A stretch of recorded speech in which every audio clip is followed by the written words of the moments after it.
Okey, bismillahirrahmanirrahim. Assalamualaikum warahmatullahi wabarakatuh. Apa khabar semua? Jadi insya-Allah pada minggu ke-8 ni tafsir Al-Quran.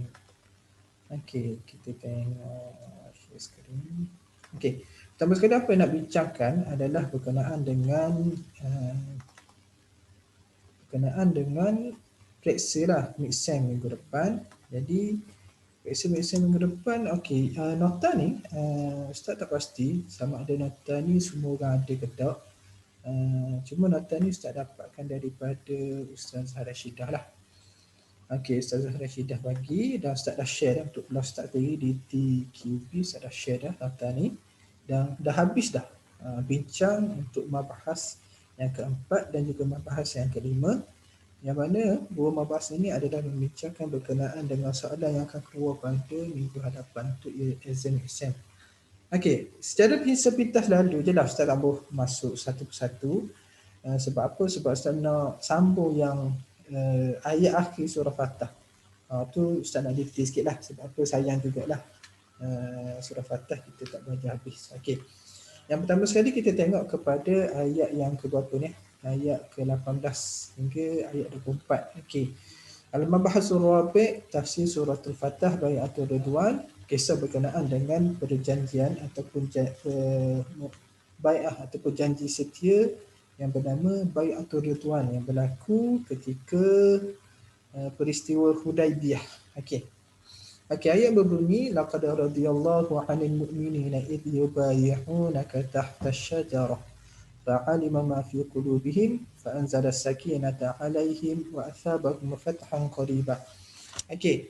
Maka ayat ni, okey, dia bermula pada sini ni ada beberapa soalan akan keluar lah. Okey, Ustaz cover beginilah senang secara ringkas. Muka ni ada dua soalan keluar. Okey, sebelum cover soalan yang keluar ni, Ustaz buat macam ni. Soalan mid-sem dia ada dua bahagian. Bahagian pertama bahagian objektif. Objektif ada 10 soalan. Okey. Objektif ni senang lah. Ustaz memang selalu cover je ke kelas Ustaz. Objektif ni senang sebab apa? Tak baca pun boleh jawab. Cuma salah betul je lah, tak tahu. Okey, kalau nak betul kena study lah. Dua muka ni ada dua soalan dah keluar. Okey. Tengok sendirilah. Cuma Ustaz boleh bagi gambaran balik ayatnya. Laqad radiyallahu, Allah telah meredai dengan orang yang beriman, iaitu yubayyi'unaka tahta syajarah, tak kala mereka berjanji setia dengan kamu Rasulullah di bawah pohon. Fa'alima ma fi qulubihim, maka Allah Maha mengetahui apa yang ada di dalam hati-hati mereka, maka Allah turunkan ketenangan ke atas mereka, wa athabahum, dan Allah memberikan kepada mereka fatham qaribah, satu kemenangan yang dekat. Okey. Jadi antara apa benda yang boleh kita tengok highlight kan? Okey, kita tengok dia ada bunga-bunga tu kan? Okey. Kalau nampak ada bunga. Sekejap.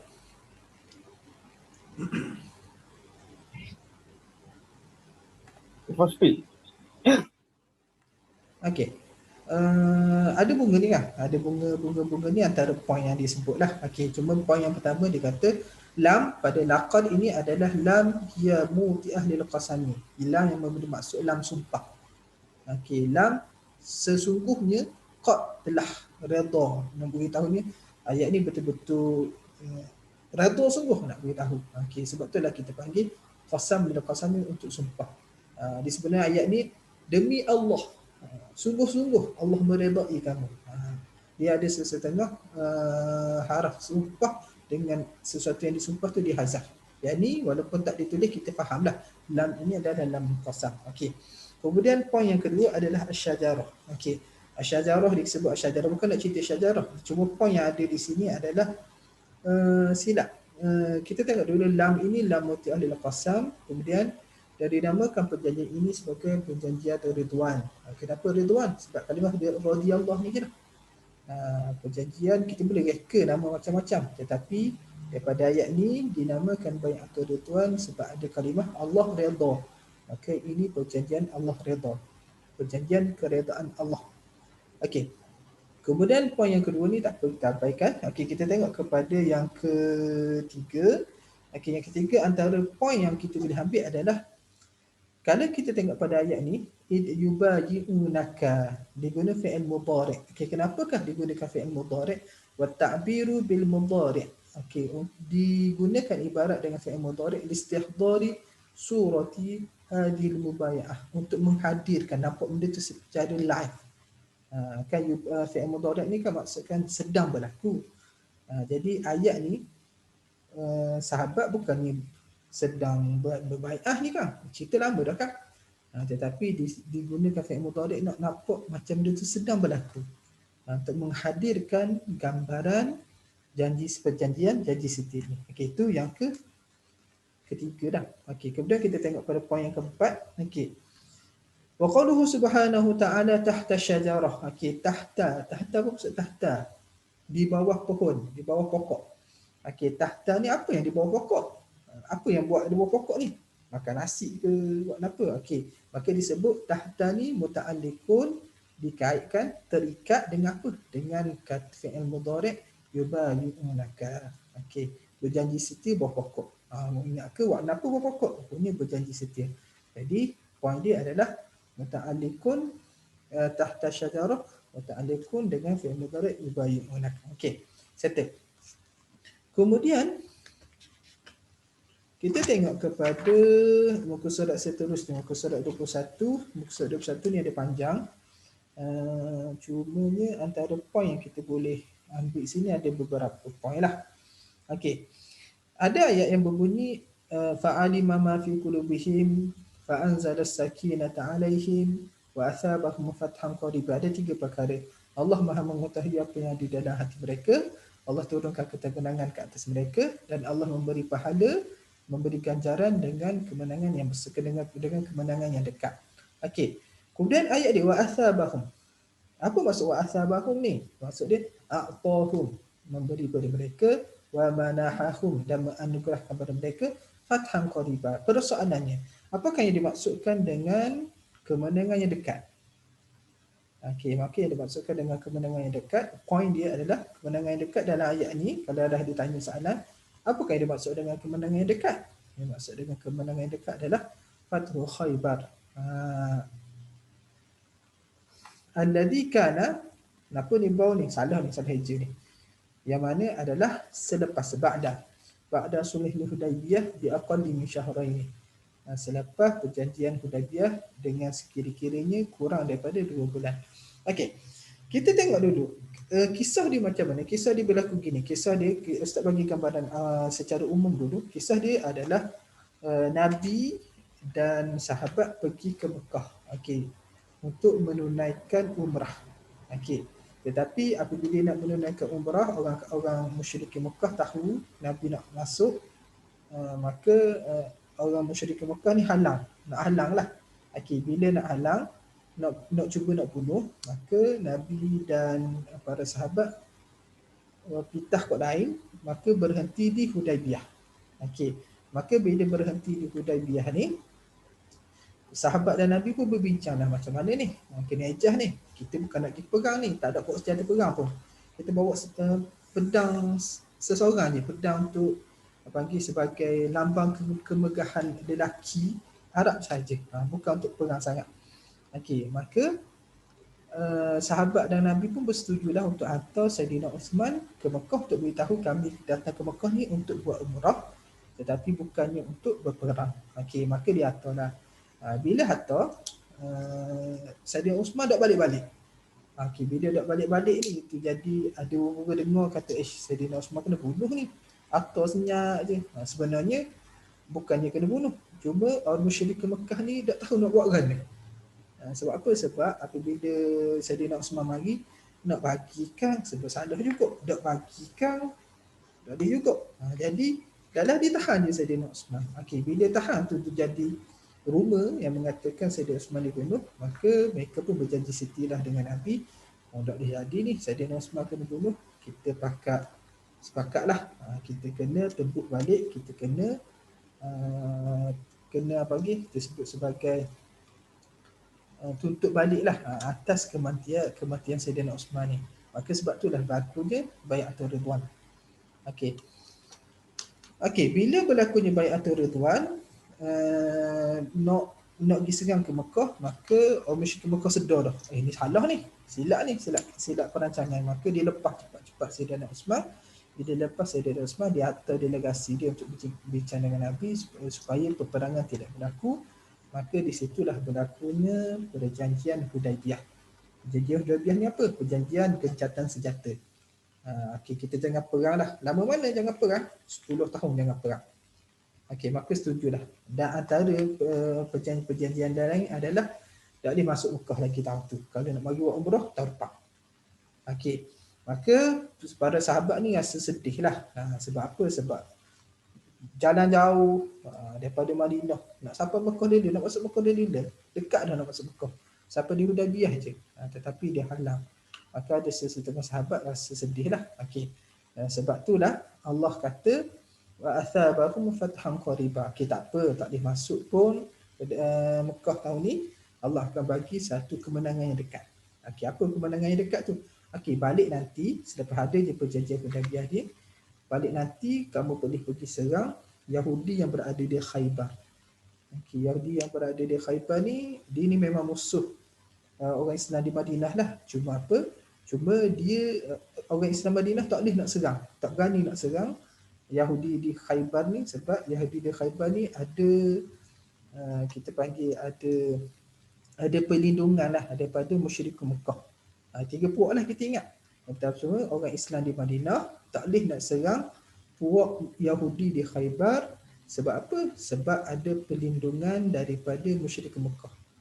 Kalau diserang, musyrik Mekah akan serang orang Islam di Madinah. Okey. Tapi bila ada perjanjian gencatan senjata, okey, antara orang Islam Madinah dengan orang musyrikin di Mekah, tak boleh perang sama sekali selama 10 tahun. Jadi bolehlah nak serang Khaybar tu, orang Yahudi di Khaybar. Maka sebab itulah Allah bagi hadiah lah. Tak boleh masuk Mekah, Allah bagi hadiah, boleh serang Khaybar dan dapat ghanimah. Okey. Maka ini adalah kemenangan yang paling dekat sekali, dinamakan sebagai Fathul Khaybar. Okey. Kemudian ada satu ayat lagi, kita tengok wa maghanima katsiratan ya'khudunaha, dan ghanimah yang banyak kamu ambil. Ya. Okey, ghanimah mana ni? Ghanimah daripada Fathul Khaybar lah. Sebab bila perang dengan Yahudi Khaybar kalah, maka dapat ghanimah yang banyak. Okey. Sebab tu dah disebut macam di sini wa athabakum maghanima katsirah ta'khudunaha min Khaybar. Okey. Jadi kita jelaslah Fathul Khaybar ni yang dimaksudkan Fathul Khaybar, maghanimah katsirah ni adalah maghanimah daripada Khaybar. Okey. Kemudian ada satu ayat lagi selepas tu, Allah janjikan lagi wa'adakumullahu maghanimah katsirah. Atas maghanimah katsirah juga. Tapi bawah ada satu lagi, Allah janji maghanimah katsirah juga. Okey. Ini ghanimah yang lain, bukan ghanimah di Fathul Khaybar. Ini adalah ghanimah yang akan datanglah. Okey. Allah janjikan kepada kamu ghanimah yang banyak lagi yang akan kamu ambil, tetapi fa'ajjala lakum hadhihi, tetapi Allah segerakan yang ini. Apakah yang Allah segerakan yang ini? Okey, yang dimaksudkan dengan Allah segerakan yang ini, Allah segerakan perjanjian Sulh Hudaibiyah. Ingat ayat ni? Poin dia, apakah yang dimaksudkan dengan hadhihi di sini adalah Allah segerakan di sini adalah Allah segerakan perjanjian Hudaibiyah. Sebab apa? Perjanjian Hudaibiyah ni menguntungkan orang Islam ke? Ya, sangat menguntungkan. Walaupun secara zahir nampak tak untung, orang Islam dah masuk Mekah, kemudian siapa-siapa yang telah masuk Islam pergi ke Madinah kena hantar balik ke Mekah. Mana-mana yang murtad pergi balik ke Mekah tak boleh dikembalikan ke Madinah. Nampak macam merugikan orang Islam. Tetapi sebenarnya sangat menguntungkan, sebab antaranya Allah menyegerakan ini Sulh Hudaibiyah wa kaffa aydiyan nasi ankum. Allah menghalang tangan-tangan manusia daripada menyerang kamu. Sebab kalau berlaku peperangan, maka ada juga kita sebutkan gajah sama gajah lawan keras safa. Macam ni. Gitulah lebih kurangnya. Ada juga walaupun menang, tapi mesti ada juga yang mati. Okey, tapi Allah menghalang tangan-tangan manusia daripada musyrik Mekah daripada menyerang kamu. Okey. Seterusnya, muka surat seterusnya wa'adakumullahu maghanima katsiratan takhunumi adan mustaqbali ayyamikum yang kamu ambil daripada musuh-musuh kamu pada hari yang akan mendatang lah. Okey, tak apalah. Okey. Sebab tu dah sebut waqaffa aidian nasi ankum. Okey. Waqaffa aidian nasi ankum ni ada banyak pandangan lah. Okey. Ada kata Aru Khaybat wa hulafa min Bani Asad ni semua, tetapi pandangan yang lebih tepat sekali adalah ni dekat sini ni. Harap nampaklah. Ustaz tunjuk apa ni? Waqaffa aidian nasi ankum, yang dimaksudkan adalah musyriki Quraisy. Orang-orang musyrik Quraisy di Mekah. Allah menghalang mereka daripada menyerang kamu bi'an qadhafa fi qulubikum ru'ban minkum, dengan mencapak rasa takut pada mereka daripada kamu, dengan kamu. Okey, nampak? Maka jelaslah. Okey, settle. Kemudian antara poin lain yang sebab apa Ustaz kata yang dimaksudkan dengan aidian nasi musyrikin Mekah, sebab ini adalah pandangan Ibnu Abbas. Okey, dia ada sebut sini kan. Ibnu Abbas waqad uruwiya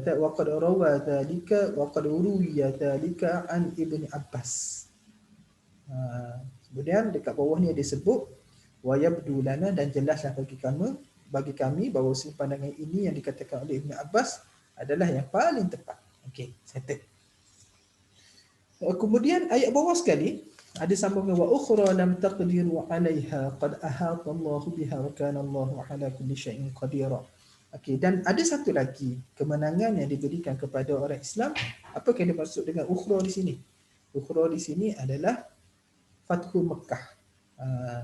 Allah segerakan sulhu Hudaibiyah wa ukhra, dan satu lagi adalah Fathu Mekah. Sebab Fathu Mekah bukan berlaku sekarang, bukan berlaku masa ketika tu, tetapi berlaku selepas 2 tahun daripada perjanjian Hudaibiyah.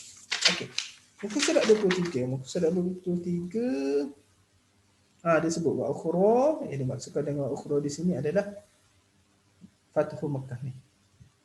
Ada pandangan-pandangan lain, tapi secara umumnya jawapan dia Fathu Mekah. Okey, kemudian tak apalah. Yang ni boleh baca sendiri. Kita tengok kepada muka surat seterusnya, muka surat 24. Okey, muka surat 24.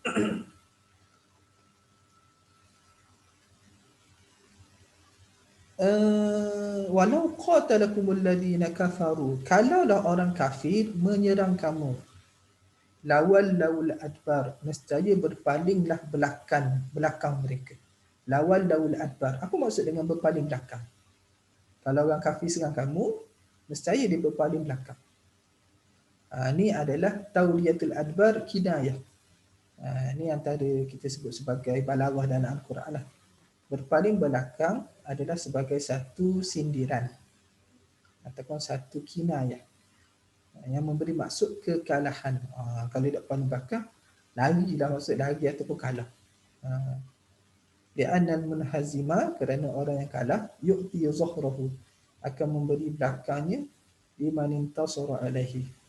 Dia ni berpaling lah, lari lah, seolah-olah macam tu. Okey, kemudian sunnatullahi allati qad khalat min qabl wa la tajida li sunnatillahi tabdila. Ini tak apalah.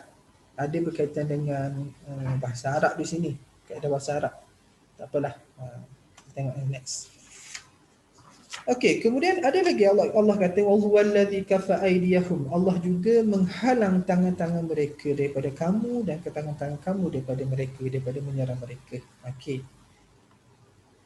Wallazi kafa aydiyahum, dan dialah Allah yang menghalang tangan-tangan mereka daripada menyerang kamu, wa aydiyakum anhum, dan tangan-tangan kamu daripada menyerang mereka.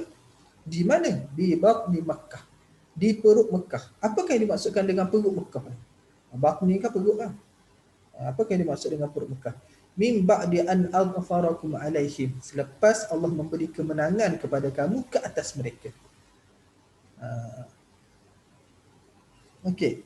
Wa kana Allah bima ta'maluna basira. Okey. Apa yang dimaksud dengan batin Mekah? Okey, batin Mekah ni kita tengok di sini ditulis wal muradu batin Mekah, yang dimaksudkan dengan perut Mekah ni adalah Hudaibiyah. Sebab apa? Sumiyat bidzalika, dinamakan Hudaibiyah ni dengan batin Mekah, di annaha, kerana Hudaibiyah ni qaribatun min Mekah. Sebab dekat. Mungkinlah kita tak faham dari segi perut. Apa maksud perut dengan dekat? Mungkin orang Arab ni kalau perut ni ibarat dekat lah. Gitu. Okey. Settle. Jadi boleh tengok sedikit lah, boleh rujuk balik. Nota ni, anda kata nota ni kelas di TQQ tak ada, nanti Ustaz sign balik nota ni. Rasa ada berlaku dah sebab ini Ustaz ambil daripada Ustazah Rashidah. Okey, settle. Kemudian masuk pada membahas yang kelima, perbincangan yang kelima. Perbincangan yang kelima berkaitan apa? Walladzina kafaru humul ladzina kafaru. Mereka ini, mereka lah iaitu orang kafir, wasuddukum 'anil masjidil haram, yang telah menghalang kamu daripada masuk Masjidil Haram, wal hadiya ma'kufan, dan juga menghalang. Hadiah ni maksudnya sembelihan korban. Okey, ma'kufan, tertahan, an yablugha mahillah, daripada sampai pada tempat korban. Okey. Okey, walau la rijalun mu'minuna wa nisa'un mu'minah, kalaulah tidak kerana ada lelaki-lelaki yang beriman dan perempuan-perempuan yang beriman yang berada di Mekah. Okey, kita tahu konflik ni berlaku antara orang Islam di Madinah dengan musyrikin di Mekah. Tetapi walaupun di Mekah kita sebut musyrikin Mekah, sebenarnya ada di kalangan musyrikin Mekah ni ada beberapa orang Islam, orang beriman, lelaki dan perempuan. Itu sebab ayat ni, kalaulah tidak kerana lelaki yang beriman dan perempuan yang beriman yang berada di Mekah, lam ta'lamuhum, yang kamu tidak mengetahui mereka, tak tahu pula, ingat ke tak ada orang Islam kat Mekah, antata'uhum, nescaya kamu akan serang mereka. Maksudnya bila berlakunya peperangan, orang Islam Madinah akan serang mereka juga sekaligus. Fatusibakum minhum ma'arrah, maka tertimpalah ke atas kamu minhum, dengan sebab mereka ni, orang lelaki dan perempuan ni, ma'arratun, kita panggil kerugian lah, ataupun satu masalah lah. Ma'arrah, satu masalah, bighairi ilm, tanpa kamu sedar pun benda tu. Apa yang masalahnya? Masalahnya orang Islam membunuh orang Islam tu sendiri. Dan Allah halang tu lakunya peperangan, okey, liyudkhilallahu fi rahmatihi man yasha, supaya Allah masukkan ke dalam rahmatnya sesiapa sahaja. Okey, dia ada dua sebab kenapa tidak berlakunya peperangan ni. Bukan dua sebab, dua hikmah dengan tidak berlakunya peperangan ni. Yang pertama sekali, sebab dekat Mekah ada orang Islam, ada juga orang Islam. Jadi kalau berlaku peperangan, boleh jadi terbunuh orang Islam tu. Okey, maka tak berlaku peperangan, orang Islam, lelaki dan perempuan tu selamat. Okey. Yang kedua, tidak berlakunya peperangan, antara hikmahnya adalah Allah masukkan ke dalam rahmatnya, Allah masukkan ke dalam Islam sesiapa saja yang dia kedaki. Di sebenarnya di kalangan musyrikin Mekah, dengan sebabnya ada sulh Hudaybiyah ni, ada di kalangan mereka masuk Islam. Jadi kalau berlaku peperangan, dah ada masuk Islam, kena bunuh dulu. Jadi dua hikmah lah. Hikmah yang pertama, orang Islam yang ada di Mekah terselamat. Orang musyrik Mekah yang ada di situ boleh masuk Islam. Okey, tak apalah. Okey, lau tazayyalu. Tak naik dia. Dengar.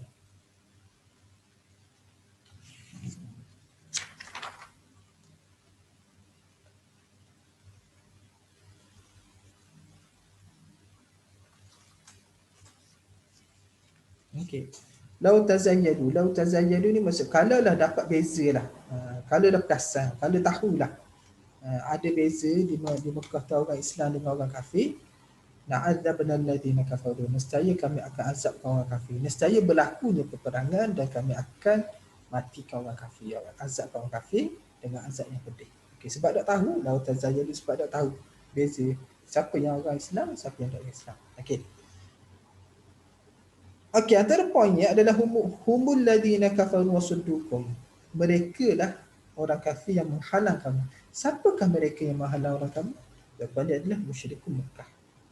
Okey, apakah dia maksud dengan hadiah? Hadiah ni yang dimaksudkan adalah al-mahdi, yang dihadiahkan. Apa yang dimaksud dengan yang dihadiahkan? Ma yahdi ila baitillahil haram minal ibli wal baqri wal ghanabi liyudbiha taqarruban ila Allah. Ini kita sebut korban lah. Sesuatu yang dihadiahkan ke Baitullahil Haram daripada unta, lembu dan juga kambing untuk disembelihkan kerana mendekatkan diri kepada Allah. Okey, apakah yang dimaksud dengan ma'kufah? Ma'kufah maksud mahbusan, tertahan. Senang kita nak ingat ma'kufah ni sama dengan kalimah iktikaf. Iktikaf ni kita tahan diri duduk dalam masjid, jangan tutup. Okey. Kemudian muka surat seterusnya, kita cepat-cepat sikit. Ayyablu mahillah, apa yang dimaksudkan daripada sampai tempatnya? Mahillah ni tempat dia.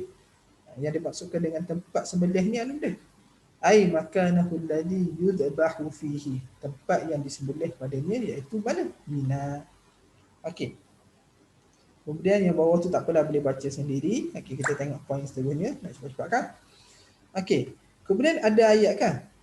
Walaula rijalun, macam mana ayat ni? Tadi kita tengok. Okey ni. Walaula rijalun mu'minuna wa nisa'un mu'minat. Okey. Persoalan ni, siapa lelaki yang beriman dan perempuan beriman ni? Okey, kita tengok ada ayat di sini. Wal muradu birrijalil mu'minin wa bin nisa'i mu'minat. Yang dimaksudkan dengan lelaki yang beriman dengan perempuan yang beriman ni adalah rupa-rupanya di Mekah masa tu ada sab'u rijalin. Ada 7 orang lelaki yang beriman. Wa imra'atan, dan 2 orang perempuan. Kanu di Mekah, mereka ni duduk di Mekah. Ingat ke duduk Mekah ni musyrikin Mekah? Tak, rupanya ada juga. Okey. Maka jumlah dia berapa kan? Jumlah dia 9 orang lah. 7 tambah 2. Okey, kemudian perkataan ma'arrah, fatusibakum minhum ma'arrah. Apa maksud dengan ma'arrah? Ma'arrah ni maka menimpalah kamu ma'arrah. Ma'arrah ni adalah makruhun wa adha, sesuatu yang dibenci, sesuatu yang kita panggil yang tak sukalah, yang tak disukai. Kita tambahlah bila berlakunya peperangan, bila terbunuhnya orang Islam yang 9 orang tu, maka dah sedaplah. Macam seolah kita ditimpa sesuatu yang tak sedap hati. Itulah lebih. Okey, kemudian kita tengok liyudkhilallahu fi rahmatihi man yasha', yang Ustaz sebut ni, supaya Allah masukkan ke dalam rahmatnya sesiapa saja. Siapa yang dimaksudkan sesiapa saja ni? Okey, dia ada 2 orang. Okey, kita tengok ni. Pertama ni, wa ala ra'si haula'i, secara umumnya, okey, di atas kepala semua tu orang musyrikin Mekah tu, ataupun secara umumnya tu maksud dia. Laulana ibad, kalalah tidak kerana hamba-hamba yang beriman dengan lelaki dan perempuan, alladzi kanu fi Makkah. Man yasha' yang dimaksudkan ni adalah al-mu'minuna wal mu'minat alladzi kanu fi Makkah. Allah nak masukkan mereka ni yang berada di Mekah ni di dalam rahmat, masukkan dalam syurga lah maksud dia. Okey, tu yang pertama. Tetapi ada juga kata kadzalika qad syamilat rahmatuhu ta'ala ba'd kuffar Makkah. Boleh juga masuk, yang dimaksudkan dengan mayasya' di sini adalah rahmat Allah masuk juga ke atas mayasya' ba'd kuffar Makkah, sebahagian orang kafir Makkah, alladzina taraku ba'da dzalikal kufri, yang telah meninggalkan selepas tu kekufuran, wa dakhalu fil islami, dan masuk ke Islam. Kita kata mayasya' ni ada 2 golongan, sama ada orang beriman yang duduk di Mekah satu, yang kedua orang kafir yang bertaubat yang masuk Islam. Seperti siapa? Seperti Abi Sufyan dan selainnya daripada orang yang masuk Islam selepas pembukaan kota Mekah ataupun selepas perjanjian Sulh Hudaybiyah. Tazayyalu, apa maksud dengan tazayyalu? Tamayyazu, beza. Okey, dia ambil poin tu. Kemudian untuk ayat idza ja'ala alladziina kafaru fi qulubihimul hamiyyata hamiyyatal jahiliyyati fa anzalallahu sakinatahu 'ala rasulihi wa 'alal mu'minin wa alzamahum kalimatat taqwa wa kanu ahaqqa biha wa ahlaha wa kana Allahu bikulli syai'in 'alima. Ini apa benda nak ambil kita apalah, kita ambil tapi kita ambil terjemahan dulu. Idza ja'ala alladziina kafaru, ingatlah tak kala orang kafir menjadikan di dalam hati-hati mereka.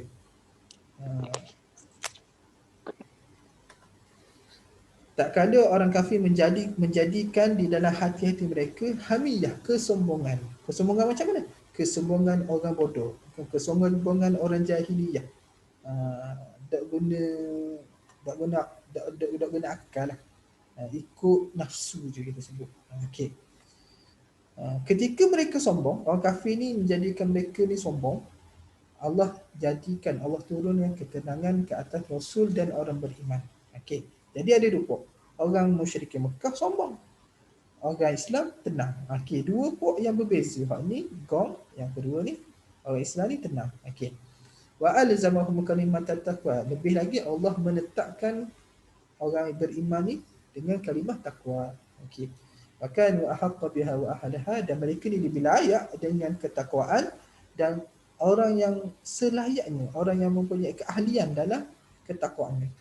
Maka Allah bikulli syai'in alimah, dan Allah dengan setiap perkara segala sesuatu tu maha mengetahui. Okey, settle.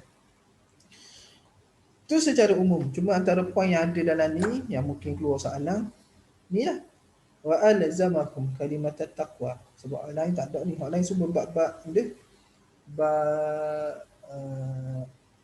kaedah bahasa Arab belaka. Tak payahlah soalan-soalan bahasa Arab ni. Kita tengok sini. Apakah dimaksudkan dengan kalimah taqwa? Wa ja'alahum multazimina bima taqtadihi kalimat taqwa. Apa itu untuk kalimah taqwa ni? Allah menjadikan mereka multazimin, tetap dengan apa yang menuntut dengannya kalimah takwa, apa yang membawa kepada kalimah takwa. Apa yang dimaksud dengan kalimah takwa adalah syahadatu an la ilaha illallah wa anna muhammadar rasulullah. Sudah. Kemudian muka surat last sekali nota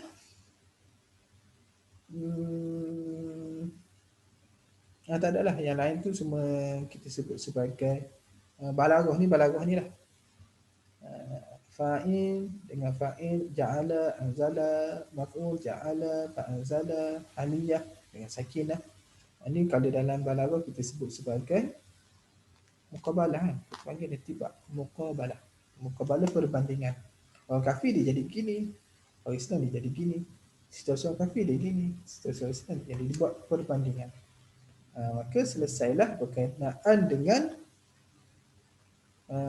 perbincangan dan perincian sedikit sebanyak berkenaan yang akan keluar soalan esok. Okey. Cumanya Ustaz bagi hint terulah. Ada satu hint. Okey, soalan ABC ni Ustaz tak bagi hint sangat. Ustaz bagi dah hint sebenarnya. Tapi tak secara khusus lah. Okey.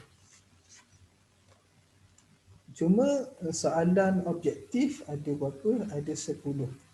Okey, selepas soalan objektif ada dua soalan besar subjektif. Okey, soalan subjektif yang pertama dia duduk dekat ayat ni. Ni. Humul ladzina kafaru wa saddukum 'anil masjidil haram wal hadiya ma'kufan ay yablugha mahillah walau la rijalun, sampai dah ayat ni. Okey, Ustaz bagi satu ayat ni. Okey, ada satu soalan Ustaz minta syarahkan. Boleh? Syarahlah secara ringkas tapi jelas. Bukan satu ayat ni, Ustaz akan ambil sikit je. Daripada sini sampai sini. Contohnya dah Ustaz ambil contohnya mana? Okey, contoh ni. Dia dakhilallahu fi rahmatihi man yasha. Contoh, bukan salah tu. Okey, syarahkan ayat dia dakhilallahu fi rahmatihi man yasha. Soalan tu ke gua? Tengoklah esok mana. Esok minggu depan. Okey, jadi ada satu soalan yang berkenaan dengan senangnya macam ni lah untuk subjektif. Satu ayat ni cuba hafal, cuba ingat ayat ni satu. Yang kedua, cuba faham makna bahasa Melayu. Yang ketiga, cuba try syarah dalam bahasa Arab. Macam mana nak syarah bahasa Arab? Saling balik macam biasa, cuma ubah kalimah dia. Humul ladzina, hum alladzina kafaru, hum musyriku Makkah, alladzina kafaru wasaddukum, wasaddu al-muslimin an dukhulil masjidil haram wa i'ta'il hadi. Gitulah lebih kurangnya. Cuma Ustaz nak tengok macam manakah gaya syarahan macam mana gaya syarah tafsir bagi surah Fatah. Okey, tu soalan subjektif yang pertama. Okey, soalan subjektif yang kedua, ustaz akan buat soalan ni. Bukan yang ni sekejap. Ustaz nak buat soalan ni. Tapi dah belajar lagi. Jadi sebab itulah ustaz nak bincang sikit lagi. Nombor 11. Okey, hal ni dah nampak sikit lah. Ni pun nota yang ustaz bagi juga. Ustaz dah pasti. Yang ni di Q ada ke tak? Okey, ni sambung ayat ni dekat bawah ni. Thumma, nampak ni. Anak pandang ustaz ni. Thumma akhbara ta'ala ala ru'ya Rasulillah fil manami. Okey. Yang ni soalan yang kedua, kalau ikutkan macam ni. Apa tahu? Kalau tak nampak. Okey. Kalau ikutkan di start sini. Okey, laqad sadaqallahu rasulahu ru'ya bil haqq. Okey, start sini. Dia sampai dekat sini. Cuma yang ni Ustazah Rashidah pun boleh bincang lagi, Ustaz pun boleh bincang lagi dengan Quran Ustaz. Jadi boleh kita sambungkan? Okey. Cuma untuk setakat tu Ustaz stop dulu sharing. Sebab Ustaz dah tahu respon daripada semua dah. Okey. Ustaz stop dulu. Pause share lah. Okey. Stop share sekejap. Ustaz stop dulu. Okey. Wallahu subhanahu wa ta'ala a'lamu bis-shawab.